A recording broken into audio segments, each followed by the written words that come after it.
If you're currently training for a marathon and still running with the wrong shoes, this video is going to save you a lot of time and frustration. Today I'm going to break down in what my opinion are my 4 favorite shoes. I'm going to explain what makes these shoes so special and who it's specifically designed for and what types of runs these are going to be the most helpful for. But before I get into the shoes, I want to say something that most shoe reviews skip entirely. I want to say something that's very important. You're going to want to stick around to the end of the video to find it out. I'm going to share with you exactly how to get your shoes fitted, because the greatest shoe in the world might not be the greatest shoe for you if it doesn't fit well. Let's get into it. First up, my favorite, the Adrenaline GTS. Now this shoe is basically, it says it in the name, go-to support. It's the go-to shoe. I personally have 2 pairs. I'll basically do one run with one pair, one run with the other pair. Now, what makes this shoe so special is it really has the stability in mind of the runner. So maybe you're a runner who tends to overpronate, or if you notice like the inside of your shoe, the sole of it is usually worn out.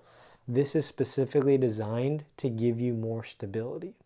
And what sets this shoe apart is it also has built-in guide rails.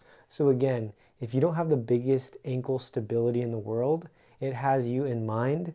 These guide rails, they give you just enough support so that your heel can move nice and smoothly, but it'll also cue you to get you aligned back on track. This shoe really just gives you enough support if you're training for a marathon, but not too much to where you feel like you're losing that connection, like with a Hoka where you feel like you're just too far from the ground. So this shoe specifically can be really good for a marathon build, half marathon build, but like I said, I do recommend getting 2 pairs so you can just alternate one day with one shoe, one day with the other. That's what really helps me make sure that I can use the shoe up and it doesn't just fall apart on me. Next up, the Brooks Glycerin. So if the Adrenaline was the workhorse, the Glycerin is more like the luxury vehicle. This is the shoe that my wife actually wears to run, and this shoe just has so much cushion in it. If you want a very soft midfoot, each land you want to feel like you're basically running on a cloud, this is the go-to shoe. So specifically, this is really good when you're deep into marathon prep, you're back-to-back 18, 20 miles, you need something that's going to support you. It's going to be super helpful. With this specific shoe, a lot of the times when you're running, your feet are gonna swell up. But this toe box is just wide enough to, even if your foot is swelling up, it's gonna still have plenty of space to where your foot isn't gonna feel like it's squished or it's not gonna fight back with you.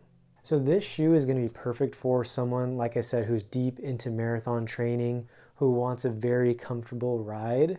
Or if someone's recovering from an injury and needs like maximum support with shock absorption, this is a great option because it's really going to cushion each step. If you have a lot of toe or like blister issues, like I said, it's going to give you a great space for your toe box and it's going to minimize a lot of those blisters. Okay, now for the supercars, the Brooks Hyperion 3. So the biggest mistake that people make is running in these super shoes daily. These shoes are specifically made for speed workouts, for race day, for tempos. You don't want to overuse these shoes because they were made for speed. So these Brooks Hyperion 3, they're made with that DNA flash foam.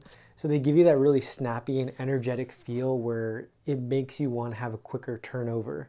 These are super light, super comfortable, but like I said, these shoes aren't meant for everyday runs. Like, these are really meant for tempo runs or speed workouts, and then of course, race day. These shoes aren't going to give you the biggest stability. So if you feel like you're still building up from an injury, you feel like you still need more stability, I really recommend the Adrenaline, the Glycerin.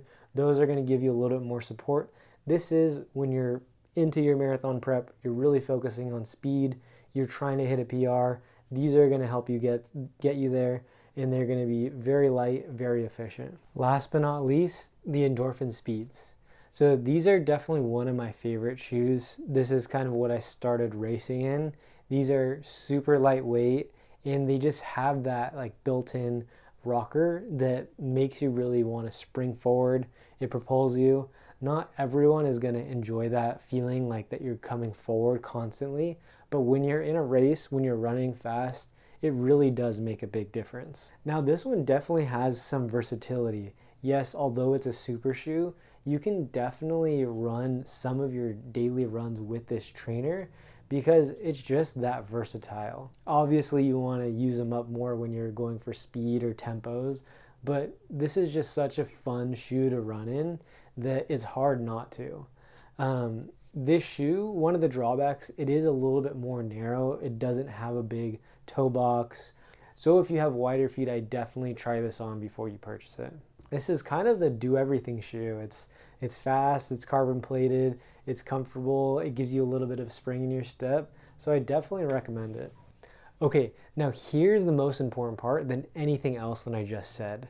None of these shoes are going to be universally the best shoe for you because everyone is so different. Foot structure, running gait, all of those considering factors really play a role.